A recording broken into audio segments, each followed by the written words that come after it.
Diba? Sige. Mika.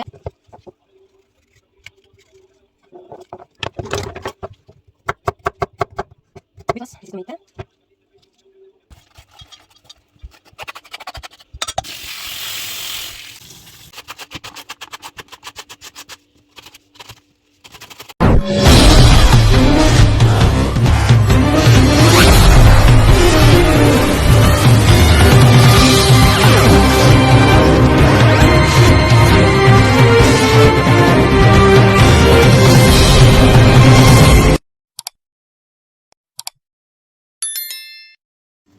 Hello guys, AGV here and welcome back again to my channel. As you can see, me and Stephanie are in the Asian shop looking for, typical Asian vegetables. And here I'm choosing or I'm buying papaya because today we're going to do a very special project. So, aside from papaya, we're looking for some ingredients for Atchara. So we have been to the Asian shop and we bought these things. So yesterday Stephanie bought me this 3 and I added 3 more because this will be a long process, so I want to make a lot of Atchara. And we have all the ingredients, of course, except this one. This will be our food for today. Yum yum vegetables.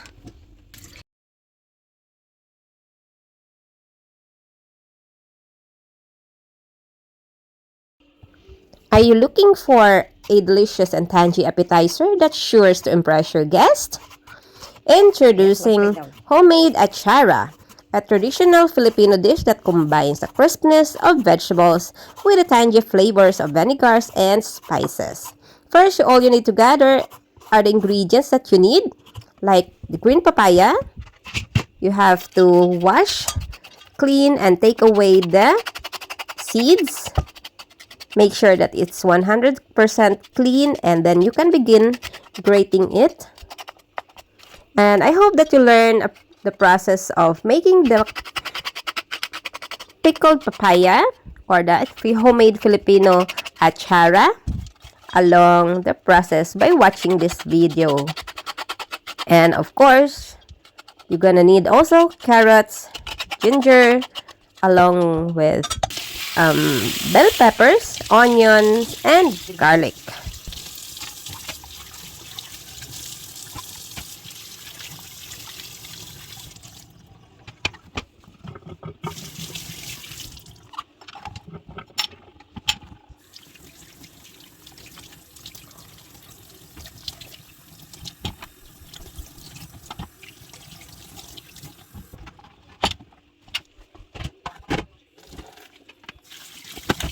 So you have to make sure that you wash all the ingredients, especially the vegetables, properly, so that we are also sure that the food that we are making is 100% safe. Next, we need to cut and or slice, prepare all the vegetables like this bell pepper or capsicum, taking away the seeds. And I'm saving the seeds, guys, because I'm going to plant it. The same with the green bell pepper. And we're going to slice it, or let us say julienne. That's the term for the process or thickness of slicing these vegetables. You can also just do the same with carrots if you don't have a grater like this one. So now I am grating the carrots. I am showing this process to Stephanie so that Stephanie can also help me, because papaya, it's going to be a long process of grating the papaya because I have a lot. And I show her also another way. If you don't have a grater, if you have a bottle cup, like this thing that I am holding here, I'm going to show you. This is what we call tansan in Filipino or in Ilonggo. Then you can use it to grate the papaya, but of course make sure that you wash it. It's a long process and of course it's hard work, so make sure that you have energy, because this process, like grating the papaya and the rest of the ingredients, it needs a lot of energy. And make sure that you prepared all the ingredients and grate all the papaya, carrots, and make sure that you also cut julienne, the ginger, and of course onion, garlic, and carrots. So let's continue the process.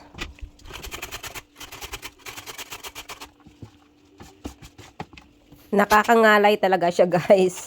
Kaya make sure that you have a strong hands doing this. But I can promise you, you're going to enjoy and of course love the product after.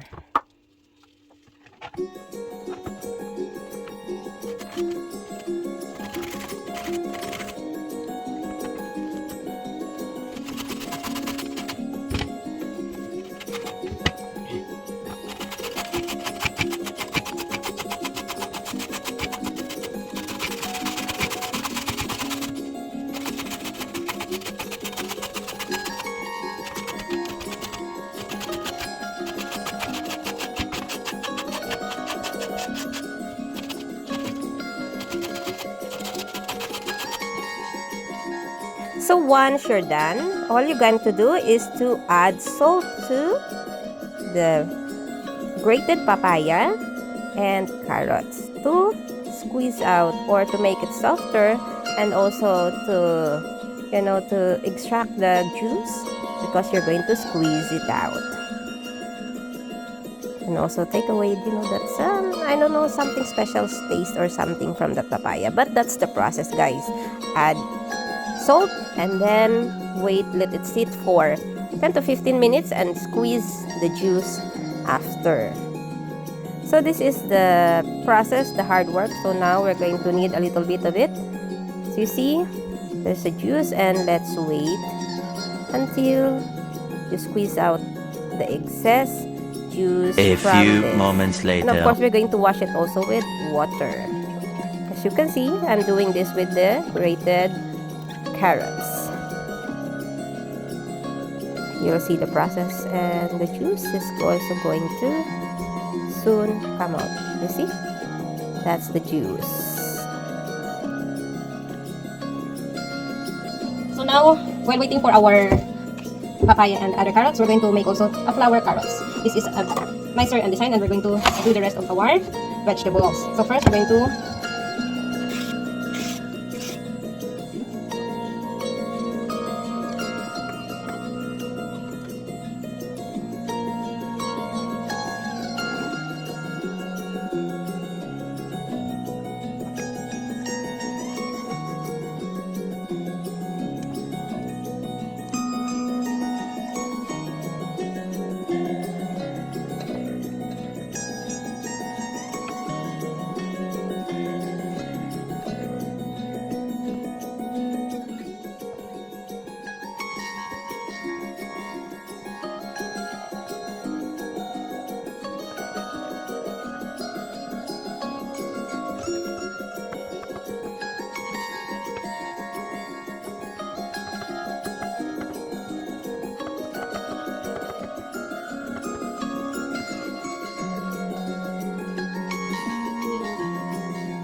So after we squeeze out the juice from the salted carrots and papaya, we're now going to wash it with water and do the same process. Squeeze out the water.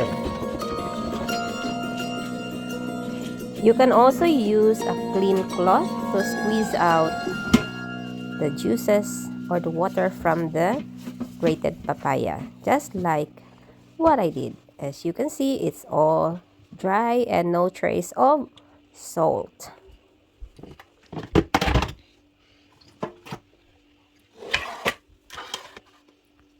So these are the ingredients of the atchara. or the pickled papaya. So we have here the mix of papaya and carrots, and we have also the carrots that is formed into flour. We have the bean, julienne, paprika. We have also this string bean. We have onion, garlic, and ginger. And of course, we're gonna need vinegar.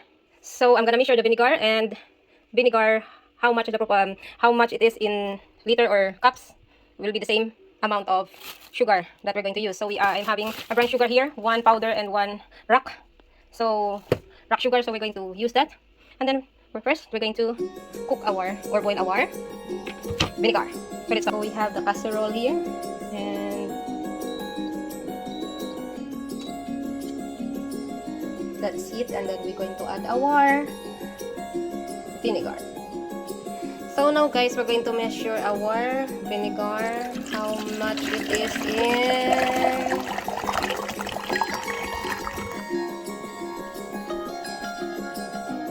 This is 6 deciliter.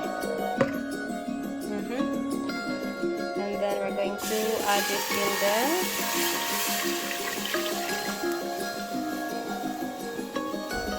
Add sugar, mix or stir until it's solve or dilute. And you can also add bay leaves, but I'm not going to add bay leaves on mine because I want it in a longer way. Add a peppercorn and salt. Bring in the mixture to a boil and also wait it to cool completely.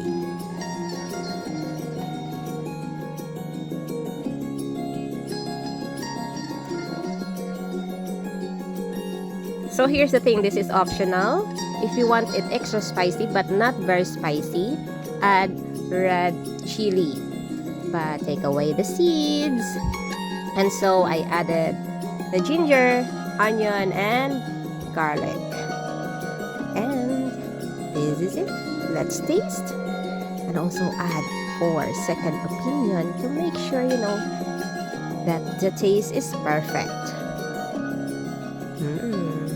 This one I can eat already, almost every day.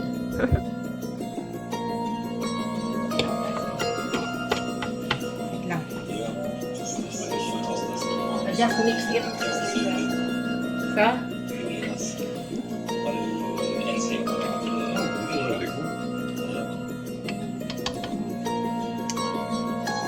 Solution is cool, and then we're going to add and mix it all together with our papaya mixture. So after how many minutes now, the solution is cool. So we're going to transfer the Atchara. Add the cold vinegar mixture to the vegetables, making sure they are fully submerged. Cover and marinate the Atchara in the fridge overnight, allowing the flavors to meld together. But in my case here, guys, I am separating the two mixture into two.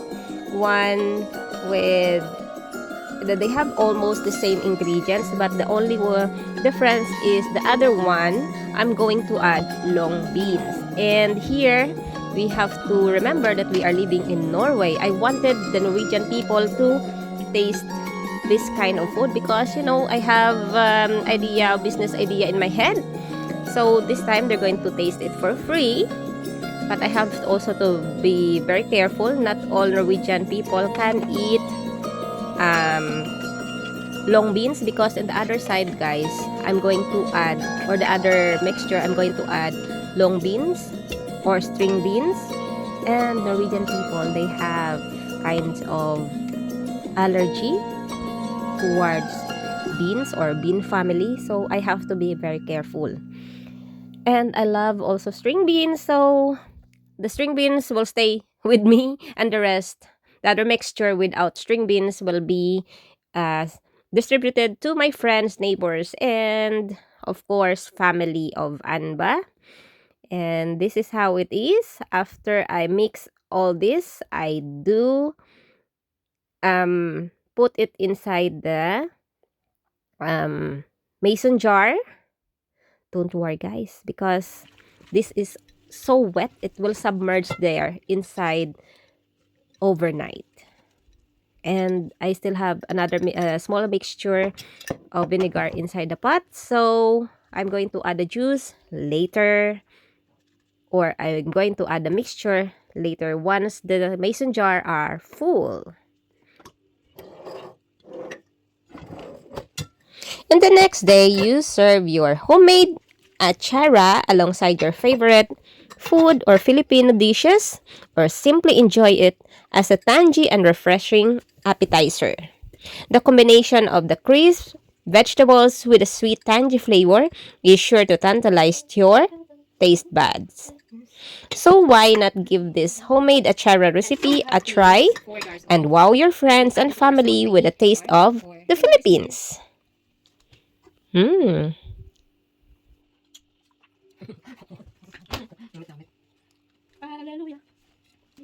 And this is my first customer, of course.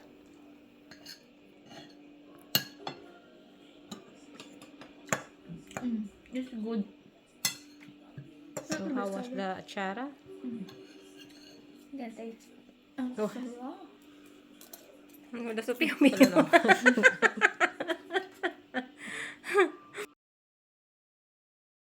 Thanks for watching this video, and if you enjoyed the recipe, don't forget to subscribe to our channel and for more videos to come. Bye!